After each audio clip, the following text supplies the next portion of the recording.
Welcome back to That Dad Guy. Happy holidays. So I did a question of the month asking for your favorite holiday recipe, and you guys sent me in a variety of them. So today I thought I would try them out. So the first one I'm going to try comes from Lilah, and she sent me chocolate drops, and just to give you the quick ingredients in them: 1 can of sweetened condensed milk, 1 12-ounce bag or 2 cups of chocolate chips, 2 tablespoons of butter, and 1 cup of flour. So what I have to do first is I have to melt the chocolate chips in a double broiler. So I'm gonna show you here. I've got my double broiler there. I haven't turned it on yet, but I will. I've set up my ingredients over here. So I've got the chocolate chips, I've got the condensed milk, the flour, and the butter. I don't need the salt, but we did make a few other things here I want to show you today we've been making. So we've got some molasses cookies done already, and then we've got some chai sugar cookies made famous by Taylor Swift. So they're done and iced and ready to go. Even made some chocolate pudding. That doesn't take very long, but we are gonna start with this one here. Chocolate Drops by Lilah. First thing we need is 2 cups of chocolate chips. So I've got a Pyrex container here. That is for 2 cups. Let's go through a few of those over the edge. There we go. 2 cups. A couple unsweetened. I'll eat those. There we go. We'll take 2 cups of those. Let's try this one-handed. So we'll grab the chocolate chips. We'll go over the double broiler. Put those in there. Then we need a can of condensed milk. I'm gonna have to do this with a second hand, I think. Oh wait, maybe I can do it. Nope, I can't. Here, easier to see from this way. We're gonna take the condensed milk. I've popped the top on it, so we'll just peel it back. As you guys have seen condensed milk before. It's very thick. We're gonna pour that in there. We're gonna turn on the water, get it going.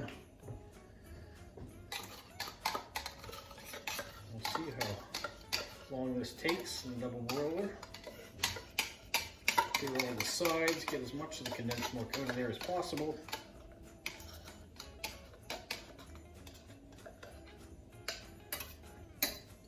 There.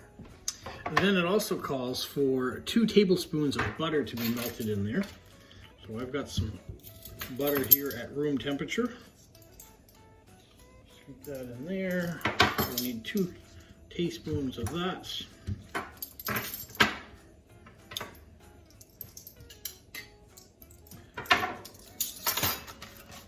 And then we're gonna have to wait for that to all melt down.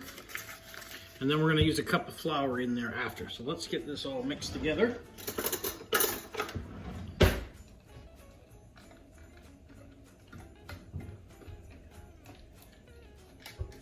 All the milk.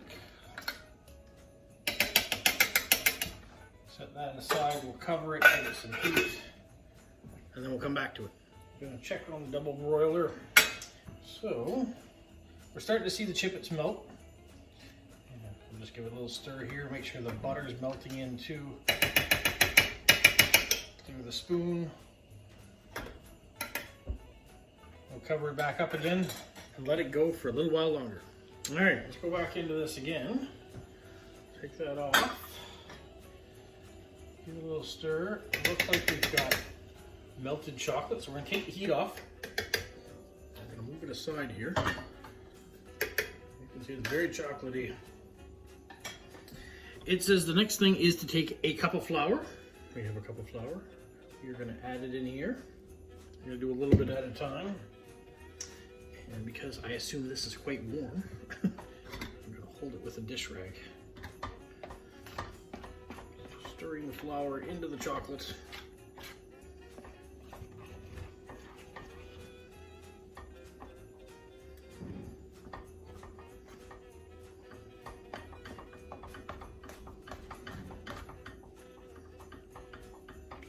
Get that stirred in, and we'll add in the rest. We'll stir that up. So taking the bottom of the double broiler off just in order to get it so it's not continuing to be on heat. Getting it all nice and stirred in with the flour. Nice rich chocolate. Get as much of the flour taken care of, so it's not in there quite stiff. I guess I could have been doing this with a wooden spoon rather than a metal spoon, but oh well. All right, we've got that taken care of. So next I've got the oven heated up to 350 degrees, what it says. I've washed my hands.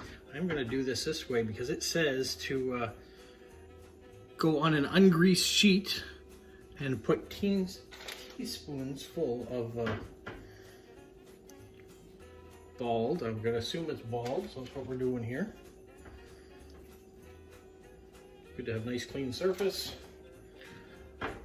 And then they're gonna go in the oven for 5 minutes. 4 or 5 minutes. I think I said fur. No fur needed. They smell great. If you're a chocolate lover, it should be the trick. So I'm gonna go ahead and finish filling this tray. Don't make them too big. And I'm doing them in rows of 3 and 2, and switching back and forth for my pan. I don't know if you are supposed to flatten them, but they're called chocolate drops, so I'm going to keep them as circles.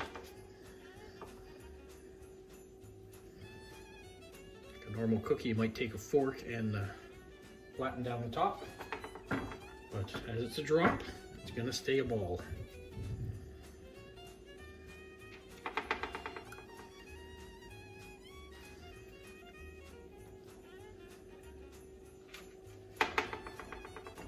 And it looks like probably this one batch will take about 2 cookie sheets in order to finish them all.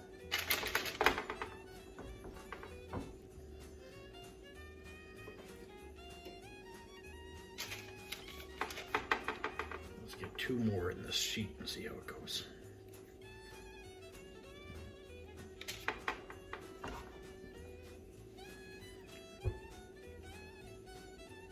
All right, there's my sheet of cookies.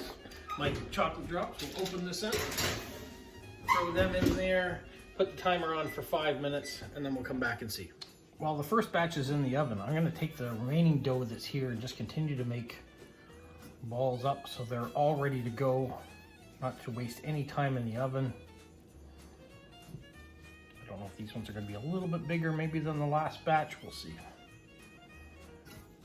But we might as well have them all set and ready to go. How's your Christmas baking coming along? Did you get some done? Did you try a new recipe out this year? Thankfully to you guys, I am going to get to try a few different recipes with my time off.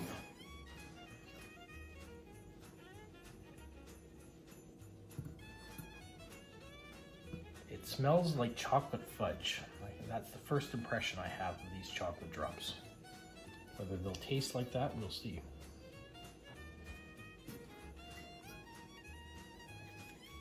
These ones are definitely turning out a little bit bigger than I think the last ones I made.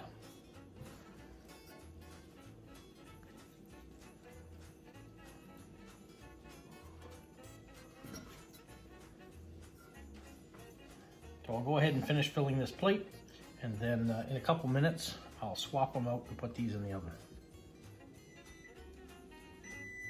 All right, there's the 5-minute mark. So we'll have a look.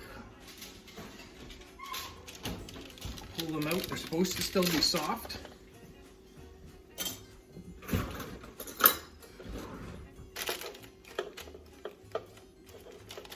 Now, I don't know.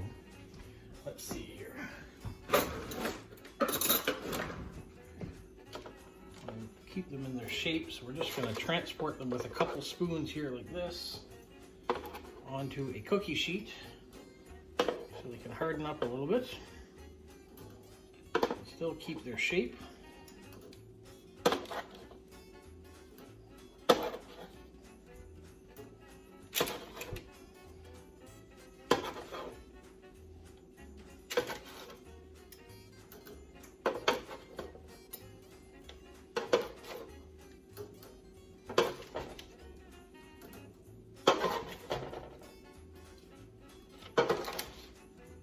There we go. Oh, a bit more. There we go. Then we're going to take the other ones that we already pre-rolled. Let's fill the cookie sheet back up again.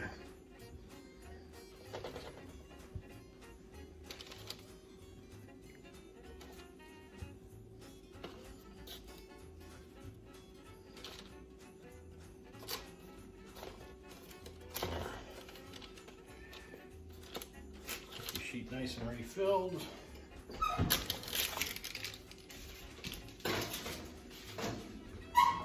Throw those back in the oven. Put the timer on for another 5 minutes. Get right, there we go. I don't know about you, but during the 5 minutes that I'm waiting for that to go off, I use my time to clean up. So let's put a few dishes away, get things in the oven, get things in the dishwasher, not the oven. There we go. So those are ready to go. I'm going to turn off the oven because that's my last batch. And we'll do the same thing, use the 2-spoon method to try to transport these over onto the cookie sheet. And we can let them cool. And then we can try them. Yeah, I could see that this batch was a little bit bigger than the last batch that I did. That's all right. Just means more chocolate.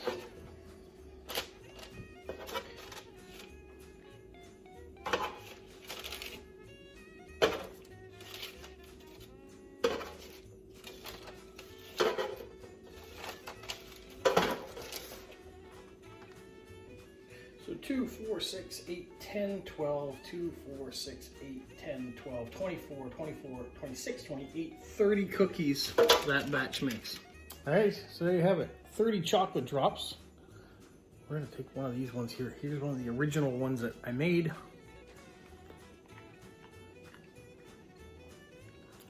It's a mix between a brownie and a piece of fudge.